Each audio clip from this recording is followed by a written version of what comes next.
Hey, obviously, important closing last month and a half, 2 months for us. Obviously, we got a really good Indiana team on Saturday that we just played a few weeks ago. Obviously, got a lot of respect for how they're playing, the way they play. Archie and his staff, I think they've got a really good team this year, and we saw that firsthand when we went to their place a few weeks ago. So we'll need to play well here on Saturday at noon. You were pretty clear after that game that you said like there were wholesale changes that you can't make, that you guys need to make changes as a team when you played Indiana last time, that you guys were not in a good place at that time. I just wonder how you've seen your team, whatever you decided to do after that point.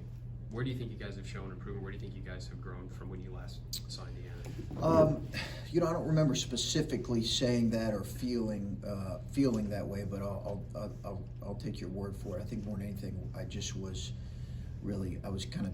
was disappointed with our second half. I think our first half we did some good things, and give them credit too. Give them a lot of credit for they really dictated things. I think I've made some progress in some areas. I think we've been more efficient offensively. Our numbers would back that up. I think defensively we've been more spotty than I would like, not as consistent as I would like for us to be. I think we've gotten a little bit more physical and a little tougher in some areas, but I'd still like to get better in that. That offensive efficiency that like you said, the numbers show that. Like, to what do you attribute that to? Is it personnel? Are you trying to emphasize things differently, or where do you think you're starting to see some improvement there? Well, we still have to obviously do a better job taking care of the ball. That's the biggest issue for us right now when it comes to that end. But I think we've shared it pretty well, Adam. We did the other night. There have been times where we've done a good job getting to the free throw line, and we've had a little more variety and diversity to our offense, which has been good. We've got to keep heading in that direction while being more sure with the ball than what we are. When you guys as a coaching staff or scouting team, I know you guys are comprehensive, but then there's a time where once you guys play them, I'm sure there are things about a team that maybe you didn't quite realize on film. Is there anything from the first Indiana game that really stands out that you learned during those 40 minutes? No, they're a terrific offensive rebounding team because of their size, and not just because of their size. They do a great job pursuing the ball. I think that's probably how big and physical they are was probably the thing going into it that we felt the most, and I think we felt that coming out of it. And their guards play well. Green has always played well against us. Finney played very well against us. And I would expect they'll come in, ready to go on Saturday. Against Northwestern, we obviously saw Justin's shooting ability sort of shine in that game. Is he someone who you think really has a chance right here to carve out a role in your rotation? I think so. Yeah, I think he's just got to keep working. His attitude's got to be great. As it's been. He's got to continue to compete on the defensive end. That's always been the biggest challenge for him. Is who's he going to guard, and how effective is he going to be guarding it, and can he fight and scrap at the level he needs to? And he's been able to do that. And also he's probably a month in, probably 3 weeks into actually feeling close to 100%. Justin's defense, like we were just talking about, how much as you've worked with him on that, has he been pretty willing, the way you like him to be, in terms of improving on that end of the floor? Yeah, very, very willing. Yeah, some of it's been his health. Some of it's been he's got to be smarter in how he defends and guards and understands angles, and he fouls a little bit too much. Some of that's a process that we started, really working with him last year on, and he just has not had enough live action because of his injury to continue to grow in that area, but we've seen some signs. He did seem like he was pretty good against Northwestern, or as good maybe as you need him to be. He was, yeah, he was good. Took good shots and defended, defended well. They're obviously a little bit different in terms of kind of how they do things and their personnel, but had good attention to detail in that game. Since DJ had 7 turnovers last time we put Indiana, I think he's almost 2-1, maybe even a little better than that, assist to turnover since Yeah. that game, the last 4. What do you see differently for him? Is it just experience? I don't know if obviously you're working on it, but just Yeah. how have you seen him grow in those areas since then? Game slowing down for him, I think, in a lot of ways, as it does. I think he's understanding more of what you can and can't do at this level, which is always going to be a learning process. We've not always had him initiating offense, which takes a little bit of load off him. We've tried to do some things where he's not always initiating it, so he's not initiating it and potentially getting it back. But I think more than anything, it's kind of slowed down for him. Coach, I was wondering if where you found your team in the Big Ten standings, did that make it easier or tougher to block that out, maybe not pay attention to it, focus on the task at hand?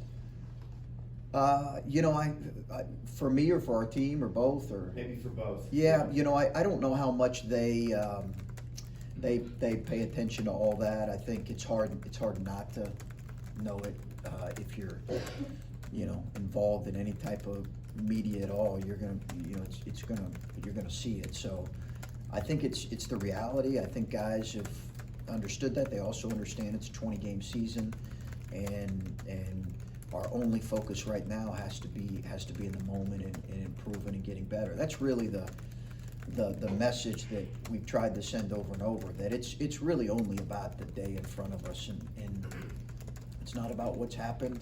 We would love to have a couple things back, and the Wisconsin or Minnesota game, not going to happen. We've got to move on and really focus on how do we improve. Also about your roster, I remember you saying this early on in the season that the starting lineup was going to be fluid, and you've had different rotations that you've tried now. Are these jobs day to day with practice time? Are starting roles still potentially earned right now at this point in the season? Sure. I think that's still a work in progress. Some of that has been a byproduct of injuries, illness. We've had more of that than we've ever had. So I think some of that's been a byproduct of just guys, illness, injury that has maybe not allow us to have as much continuity on that end as we'd like. Would you look at this long layoff here? I think this is the first time you haven't had a midweek game in quite some time. Positive or negative? Seems like you just looked pretty good against I probably would have liked to have played right away again. To be honest with you, I think anytime you feel like you're taking a little bit of a step forward in some areas, you'd like to carry that momentum and play as immediately as possible. But we've got a couple guys dealing with some illness and some things. But hopefully we can have a couple good days of practice. Just pretty good turnover thing. Like, obviously, there's no such thing as a good turnover, but like when you're going back and you're watching the film, and you got somebody like DJ who is as aggressive as he is, and Caleb has the ball in his hands a lot, and CJ as well. Like, are you?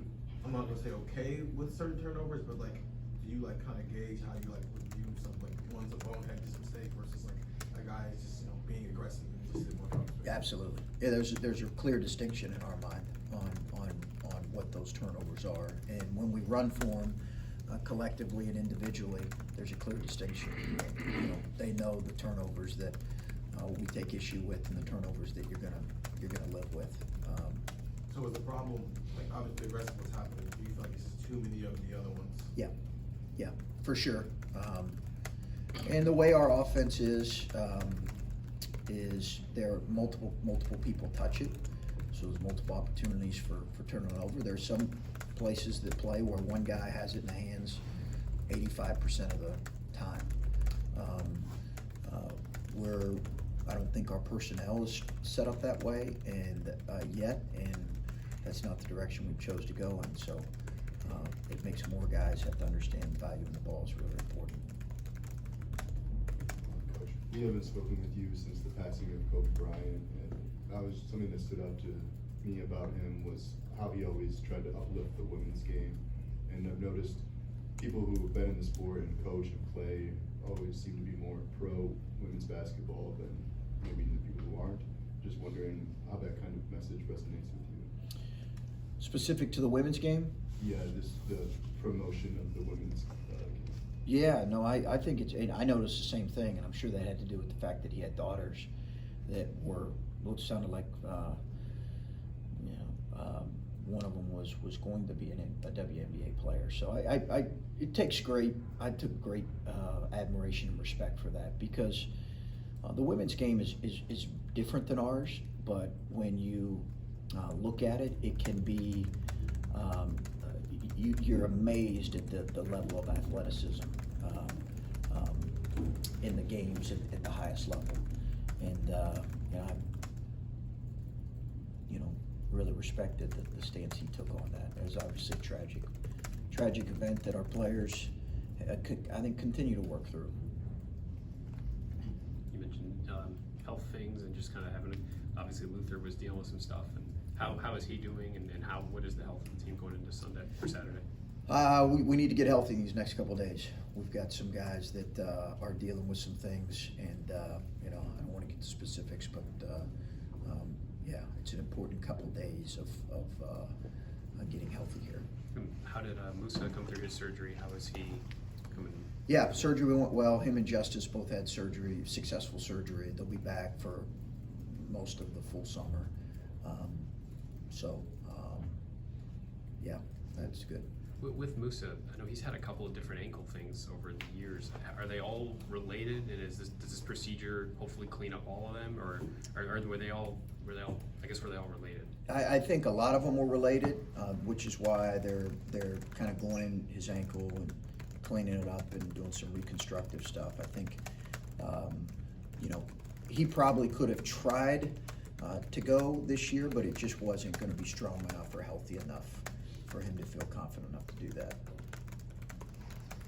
Chris, I think there's a bit of a wrong perception about among your fan base mostly, about what you guys do offensively sometimes when Caleb has the ball in the perimeter, and that it's coming from the place of just he wants to help himself get to the NBA, and it's not for the betterment of your offense, even though I think obviously it is. I'm just wondering what you feel like you've gotten out of those moments when you have inverted things a little bit, and I don't know if you've made an effort to try to do it more or not the last few games, but how do you think it's worked for you so far? And would you want to address the idea that it's coming from the place of helping one individual rather than helping the entire team? Yeah, as I've said, I don't think that is, that's certainly not been his motivation, and, I don't agree with that. I don't, Lord knows, I love our fans, and 90% of them are really, really, I think have a real understanding of things. I'm sure there's a segment, as in every fan base, that takes things to the extreme. I think with his particular situation, I think he's shooting 40% from three. The shot he had late against Minnesota was a wide open three that he's going to make a lot. He's made 40% of three in league play, out league play. It's not like he's taken one a game. The reality is in college basketball, posting the ball is a good thing. Living off post-ups for 40 minutes is generally inefficient. For 40 minutes. It's too physical in there. We've had this conversation. So Caleb's strengths, I think, are more than just that. He needs to get better at finishing 2-point field goals. We're working with him on that.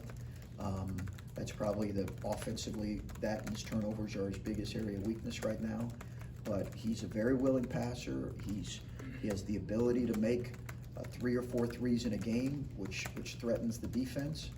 And if you saw late what happened in the Minnesota game, for example, we had a terrific high-low execution with Kyle Young that got us a layup because of him pulling a pretty good shot blocker away from the rim.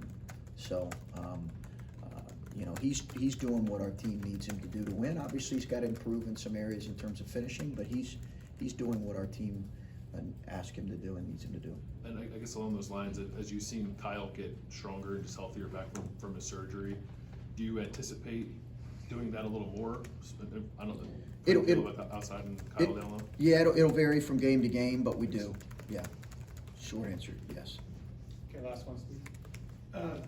The first time you played Indiana, and I apologize, I need to step out for a second if this wasn't already asked, but when you played them, you guys did a pretty good job with Jackson Davis and Smith. They didn't hurt you that bad. It was their perimeter guys who kind of pulled them through in that game. Just what's your thought defensively about how you guys maybe played in that game and how it may look on Saturday? I thought we played well in stretches. Give them credit. They made some shots. Green really made some a tough three there to give them momentum, and Finney made 4 threes, I believe, in that game, 3 in the first half. You know, they've got a diverse attack. They've got great interior size. They get to the free throw line better than anybody in our league, and a lot of that is through their bigs. So, you know, I think that I would expect. I think Jackson Davis was in a little bit of foul trouble, which limited his effectiveness. But he's a terrific player, and I know we'll get their best. He and Brunk and Smith, and they're all their bigs.